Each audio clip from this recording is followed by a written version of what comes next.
Hello students, आपको याद ही है लास्ट लेक्चर में हमने कोम्यूटेटर और डिराइव्ड ग्रुप या फिर कोम्यूटेटर सब ग्रुप के बारे में पढ़ा था। प्रूव करके दिखाया था कि जी डैश क्या होता है, सब ग्रुप होता है जी का। सेकंड थिंग प्रूव करके दिखाई थी कि जी डैश कैसा सब ग्रुप होता है, नॉर्मल सब ग्रुप होता है जिसका जी का। और जी बाई जी डैश कैसा था, एबिलियन था। और सबसे लास्ट में हमने प्रूव करके दिखाया था कि जी डैश सबसे छोटा सब ग्रुप था कि जी बाई जी डैश कैसा हो, एबिलियन। अब उसी टॉपिक को कंप्लीट करते हैं। एक बिल्कुल ही आसान फॉर्म दी हुई है, क्या है, G is abelian group if and only if G dash equal to e. अगर जी एबिलियन ग्रुप है तो उसका डिराइव्ड ग्रुप होगा, वो क्या होगा, आइडेंटिटी। और अगर डिराइव्ड ग्रुप आइडेंटिटी है तो एबिलियन। बिल्कुल आसान से फॉर्म है। प्रूफ फर्स्ट पॉज कर लीजिए। फर्स्ट पॉज क्या कि जी इज एबिलियन, कि जी कैसा ग्रुप है, एबिलियन। अब हमें क्या प्रूव करके दिखाना है कि जी डैश किसके इक्वल है, आइडेंटिटी के। आपको याद हो जी डैश किससे जनरेटेड था, जी डैश जनरेटेड था सेट ऑफ ऑल कॉम्यूटेटर से।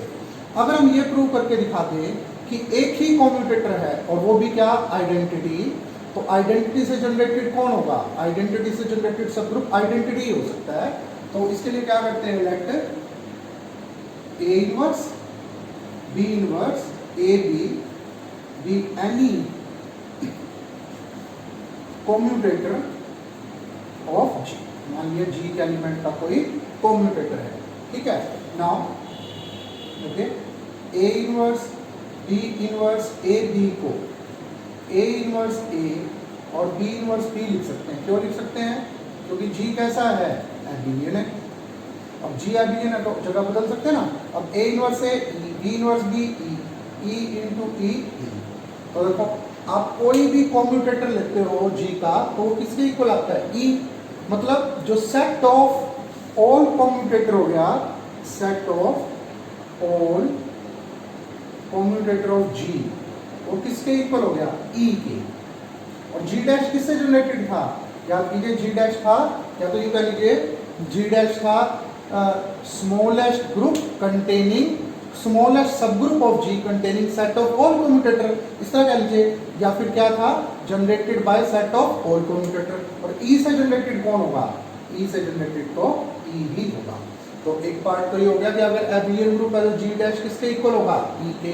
कन्वर्स कर लीजिए, कन्वर्सली सपोज कीजिए क्या कि जी डैश क्या है, ई। अब क्या प्रूव करके दिखाना है कि जी कैसा है, एबिलियन। किसी ग्रुप का एबिलियन प्रूव करना हो तो उसके दो आर्बिट्ररी एलिमेंट ले लीजिए, दो आर्बिट्ररी एलिमेंट ले लिए, एक्स और वाई किसके, जी के ना। अब जी डैश को एक दूसरे तरीके से भी हमने डिफाइन किया था, याद कीजिए। जी डैश के अंदर कौन से एलिमेंट थे, जी डैश के अंदर एलिमेंट थे जी के वो सारे एलिमेंट कि एक्स को क्या लिखा जा सके, प्रोडक्ट ऑफ कॉम्यूटेटर्स, ठीक है ना। तो now x inverse y inverse x y, ये देखिए जी का एलिमेंट है और इसको एक कॉम्यूटेटर का प्रोडक्ट लिखा जा सकता है, एक कॉम्यूटेटर का। तो यानी कि ये एलिमेंट किस में होगा, जी डैश में। बट जी डैश को किसके इक्वल दिया हुआ है आपको, जी डैश को इक्वल दिया हुआ है ई के। तो क्या बन गया, x inverse y inverse x y किसके इक्वल आ गया, ई के। तो देखिए पहले एक्स इनवर्स एक्स बन के जाएगा, फिर वाई इनवर्स वाई, तो क्या आ गया, x y equal to y x. यानी जी कैसा हो गया है आपका, एबिलियन ग्रुप। अब देखिए एक्सरसाइज 3.3 है। फर्स्ट क्वेश्चन तो फॉर्म थी जो हमने कल की थी, तो उसको तो छोड़ दिया। सेकंड क्वेश्चन देखिए क्या है, एन नॉर्मल सब ग्रुप दिया हुआ है जी का और एन इंटरसेक्शन जी डैश कौन, डिराइव्ड ग्रुप, वो क्या है, आइडेंटिटी है। शो करके दिखाना है कि एन किसके अंदर होगा, जेड जी के अंदर। तो बिल्कुल सिंपल सा क्वेश्चन है, पहले तो उसको बता देंगे कि क्या क्या गिवन है। तो अब टू प्रूव कि एन सबसेट है किसका, जेड जी का, तरीका आपको बताइए है। लेट एक स्मॉल एन एलिमेंट ले लेते हैं कैपिटल एन का, बी आर्बिट्ररी एलिमेंट। हाँ देखिए एन को किस में प्रूव करके दिखाना है, जेड जी में।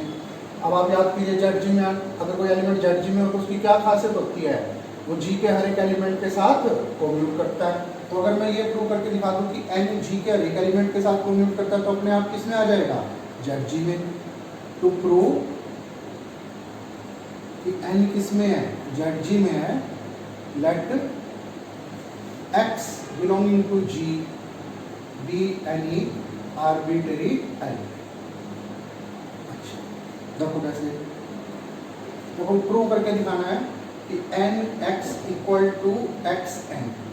इसको इसकी बजाय पहले भी इस टाइप से करा था हमने, अगर हम ये प्रूव करके दिखाते हैं कि n inverse x inverse n x identity है, तो ये दोनों चीजें एक दूसरे को क्या कर रही हैं, इंप्लाई कर रही हैं। तो प्रूव ये करके दिखाना है, प्रूव ये करके दिखा रहे हैं। नाउ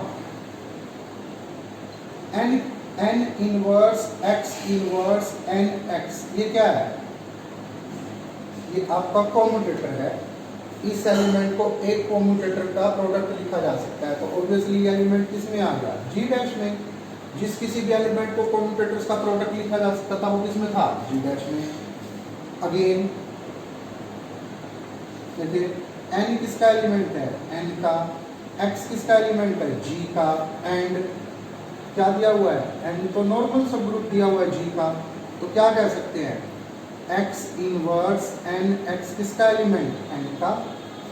अल्सो एन का एलिमेंट है, वो सब ग्रुप है, तो उसका इनवर्स भी होगा एन में। अब क्लोजर लॉ से ये देखो दोनों ही किसके एलिमेंट हैं, एन के, तो क्लोजर लॉ से n inverse x inverse n x किसका एलिमेंट होगा, एन का। अब तो कोई एलिमेंट एन में भी है, ये एलिमेंट जी डैश में भी है, तो n inverse x inverse n x किस में आ गया, एन इंटरसेक्शन जी डैश में, जो कि क्या दिया हुआ है, ई। इसका मतलब इसको क्या होना पड़ेगा, इस एलिमेंट को ई, और अगर n inverse x inverse n x किसके इक्वल है, ई के, तो क्या लिख सकते हैं, n x equal to x n. और एक्स तो याद कीजिए कोई भी क्या था, आर्बिट्रेरी एलिमेंट था, तो फिर एन सबके साथ कम्यूट करता है, तो एन किस में आ गया है आपका, जेड। यही चाहिए था, कैपिटल एन का एलिमेंट लेके चले, प्रूव करके दिखा दिया किसमें, जेड जी। अब देखिए थर्ड क्वेश्चन है, क्या है, जी कोई ग्रुप दिया हुआ है, एच और के सब ग्रुप है किसके, जी के, कि एच सबसेट है किसका, के का। इट मींस एच खुद सब ग्रुप है किसका, के का। प्रूव करके दिखाना है, एच डैश मतलब एच का डिराइव्ड ग्रुप के डिराइव्ड ग्रुप का क्या होगा, सब सेट होगा। तो पहले तो लिख देंगे सारा कुछ क्या क्या गिवन है। आगे let a comma b denote set of all commutators of H and K respectively। मतलब आपने H के एलिमेंट्स की हेल्प से जितने भी कॉम्यूटेटर बना सकते थे बना लिए, वो किस में है, A में है, और K के एलिमेंट्स की हेल्प से जितने भी कॉम्यूटेटर बना सकते थे वो सारे बना लिए, वो किस में है, B में है। सिंस H K का सबसेट है, तो जितने भी कॉम्यूटेटर H के एलिमेंट्स की हेल्प से बनेंगे वो सारे K के एलिमेंट्स की, क्योंकि जो H के एलिमेंट से बना हुआ कॉम्यूटेटर होगा वो K के एलिमेंट से बना हुआ भी कॉम्यूटेटर होगा। इट मींस A सबसेट होगा किसका, B का। A के अंदर जितने भी कॉम्यूटेटर लिखे होंगे वो जरूर से जरूर किसमें लिखे होंगे, B के अंदर। ना देखो H डैश क्या है, स्मॉलेस्ट सबग्रुप है इसका, H का कंटेनिंग A। H डैश सबसे छोटा सब ग्रुप है H का, जो किसको कंटेन करता है, A को। और K डैश क्या है, स्मॉलेस्ट सब ग्रुप है K का, जो कंटेन करता है किसको, B को। अब जो H और K के सब ग्रुप है वो डेफिनेटली किसके सब ग्रुप हैं, G के। तो नेक्स्ट लाइन में मैं यहाँ कह सकता हूँ H डैश सबसे छोटा सब ग्रुप है G का, जो कंटेन करता है A को, और K डैश सबसे छोटा सब ग्रुप है G का, जो कंटेन करता है B को। नाउ A किस में है, B में, तो ये कहा जा सकता है K डैश क्या है, सब ग्रुप है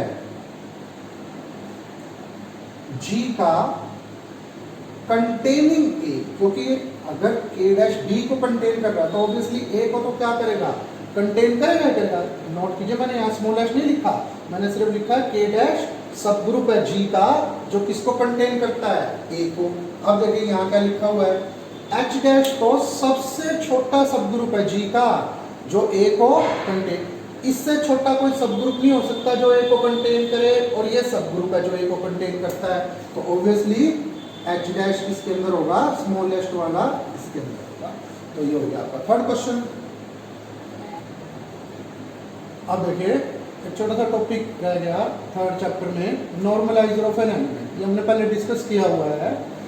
एन क्या होता है, मान लो जी कोई ग्रुप है, ए कोई भी एलिमेंट है जी का, तो नॉर्मलाइजर या सेंट्रलाइजर एलिमेंट का कैसे बनाते हैं, जी के वो सारे एलिमेंट ले लीजिए जो ए के साथ क्या करते हैं, कोम्यूट कर देते हैं।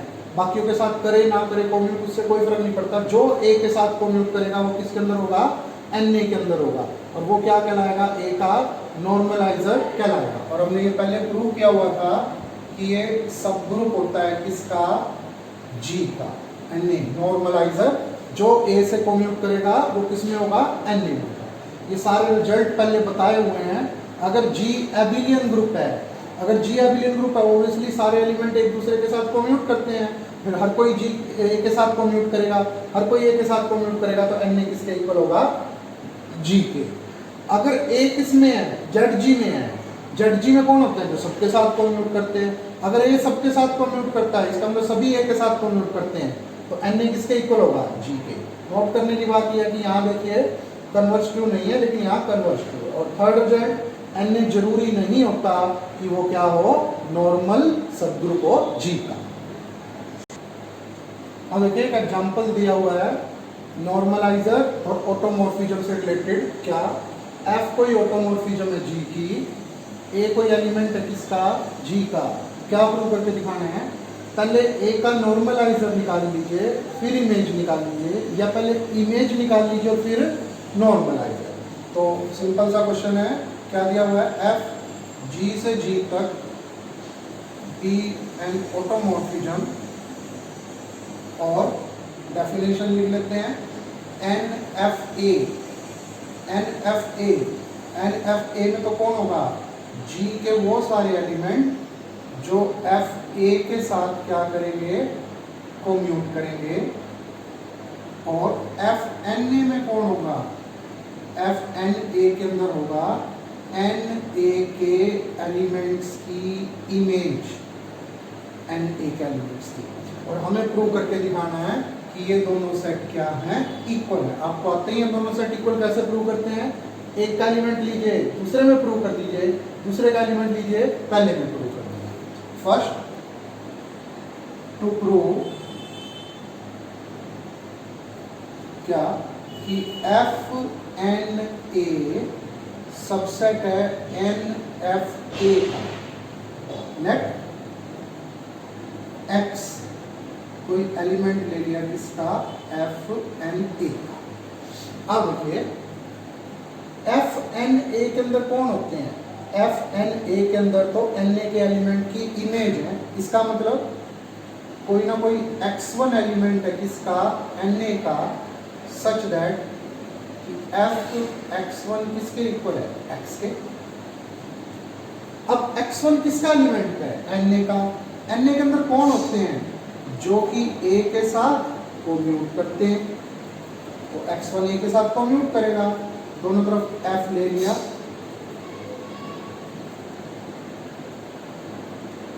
होमोमॉर्फिज्म है तो अलग अलग कर लिया, एफ x1 एफ ए और एफ ए और एफ x1।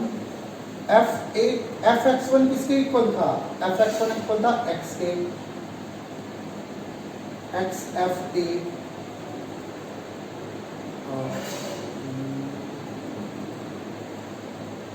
किसका एक्स किसके ठीक है, ये आ गया एफ ए और एक्स। ये देखिए अब एक्स किसके साथ कोम्यूट कर रहा है, एक्स कोम्यूट कर रहा है आपका एफ ए के साथ, और जो एफ ए के साथ कोम्यूट करेगा वो कहाँ होगा, एन एफ ए में। इसका मतलब अब मैं क्या कह सकता हूँ, इसका मतलब मैं कह सकता हूँ कि x कहाँ है आपका, एन एफ ए के अंदर है। यही तो चाहिए था कहाँ से लेके चले थे, एफ एन ए के अंदर से लेके चले, और कहाँ मिला, एन एफ ए में। तो एक पार्ट तो बन गया क्या कि एफ एन ए तो हो गया सबसेट किसका, एन एफ ए का। अब दूसरा पार्ट बना के दिखाते हैं। दूसरा पार्ट मतलब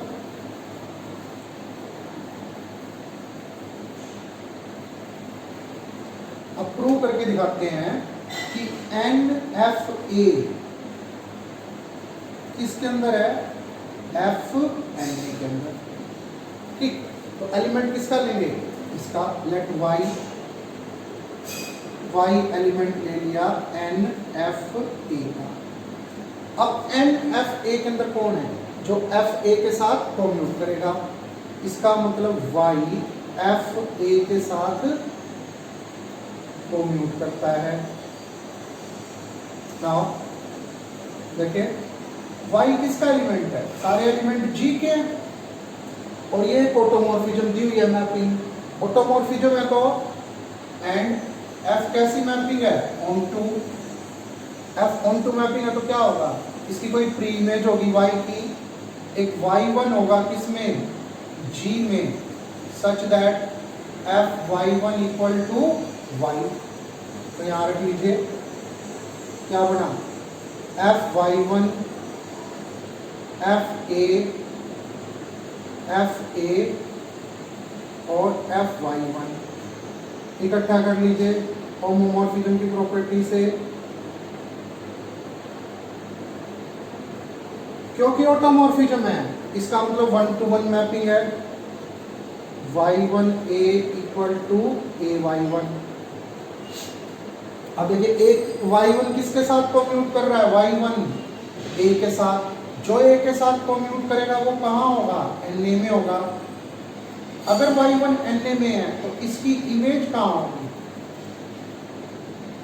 इसकी इमेज होगी fna में, और y1 की इमेज कौन है, y।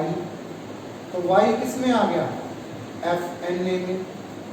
कहाँ से लेके चले थे y को, nfa में से, मिला कहाँ, तो nfa इसमें आ गया, f ऑफ na में आ गया।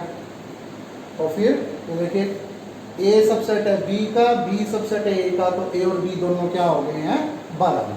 और यहाँ पर हमारा थर्ड चैप्टर कंप्लीट होता है।